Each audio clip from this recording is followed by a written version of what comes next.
আদম আলাইহিস সালাম যখন পৃথিবীতে আসেন, আসার পর ওনার স্ত্রীর কোল জুয়ে প্রথমে সন্তান আসলো, টুইন বেবি, অর্থাৎ দুইজন করে আসতো জোয়া জোয়া। প্রথমে এসেছে কাবিল, কাবিলের সাথে কাবিলের বোন ইকলিমা। সকল বলুন কাবিল আর কাবিলের বোন ইকলিমা।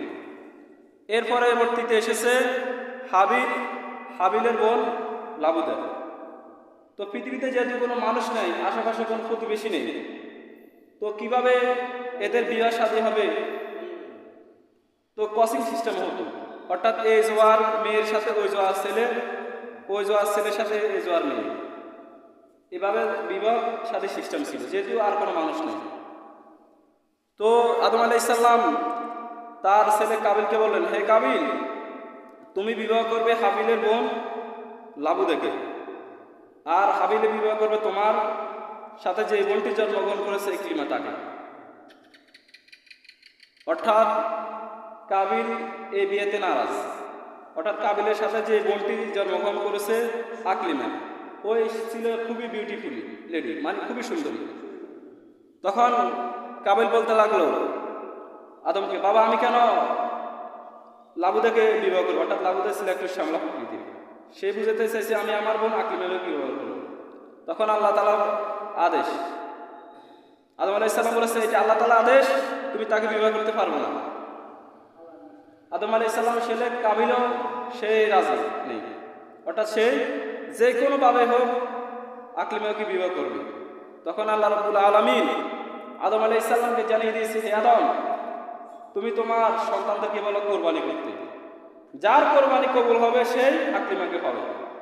আদেশটা কার? তখন আদম আলাইহিস সালামের সন্তান হাবিল, কাবিল কোরবানি করার জন্য প্রস্তুত হলেন। কাবিল ছিল সাহসী, সে এক বস্তা গম আল্লাহ রাস্তায় একটা মাঠে রেখে দিয়ে। এরপর হাবিল ছিল পশু চড়াতো, মেষ চড়াতো, সে একটি বকরি যেটা দেখতে সুন্দর, খুবই সুন্দর, ওইটা আল্লাহ রাস্তায় একটা মাঠে রেখে দিয়ে। তখন কোরবানি কবুলের সিস্টেম ছিল, নিয়ম ছিল, যার কোরবানির উপর আকাশ থেকে অগ্নিশিখে এসে জ্বলছে দিবে, তার কোরবানিটা আল্লাহ দরবারে কবুল হবে। এরপরে দুইজনে কোরবানি করার জন্য একটা মাঠে রাখলো তাদের জানমালগুলো। তখন হাবিলেরটা আকাশ থেকে অগ্নিশিখে এসে জ্বলছে দিয়েছে, সুবহানাল্লাহ। তার মানে প্রমাণ হয়েছে হাবিল পাবে আকলিমাকে আর কাবিল পাবে লাবুদাকে। তখন কাবিল রাজি নেই, কাবিল কি নাই? রাজি নেই। কাবিল বলছে না, আমি আকলিমাকে বিবাহ করবো। কাবিল এক পর্যায়ে বলছে, হে হাবিল, আমি তোমাকে আক্তুলাল্লাহ, আমি তোমাকে হত্যা করব। তখন হাবিল বলেছে, তুমি যদি আমাকে হত্যা করো আমি কিন্তু তোমাকে হত্যা করবো না। কিছু লোক আছে সমাজে, দেখবেন আপনি তাদের সাথে ঝগড়া করবেন না, পায়ে পাড়া দিয়ে ঝগড়া করতে চায়, আছে না নাই? গায়ে উঠে ঝগড়া করতে চায়। তখন হাবিল বলেছে, আমি তোমাকে মারার জন্য কিন্তু প্রস্তুত না, আমি চাই না তুমি আমাকে মারবাই, তোমার পাপ আমার পাপ তোমার গায়ে যাবে, আমি এটা চাই না। তখন এক পর্যায়ে কাবিল তার ভাইয়ের উপর চড়া হয়ে রাগান্বিত হয়ে তার ভাইকে হত্যা করে ফেলেছে। কিন্তু হত্যা কি পৃথিবীতে? যেহেতু এখনো কোনো মানুষ মারা যায় না, কাউকে মারা যাইতে দেখায় নাই, মৃত্যু কি? কাবিল যখন তার ভাইকে হত্যা করে ফেলেছে, দেখলেন যে কিরে, একটু আগে আমার ভাই হাবিল কথা বলছে, এখন কথা বলতেছে না। সে বুঝতে পেরেছে সে মারা গিয়েছে। এখন কাবিল তার ভাই হাবিলকে কি করবে? তার ভাইয়ের লাশ একবার ঘুরাঘুরি করতেছে, কোথায় কি করবে এই লাশটাকে?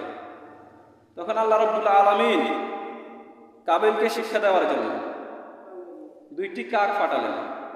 ফাবাসাল্লাহু গরাবান ইবহাসু ফিল আরদি, দুইটি কাক পাঠালেন, একটি কাক আরেকটি কাককে মেরে জীবন্ত হত্যা করে ফেলেছে, হত্যা করে তাকে মাটিতে গেড়ে ফেলেছে।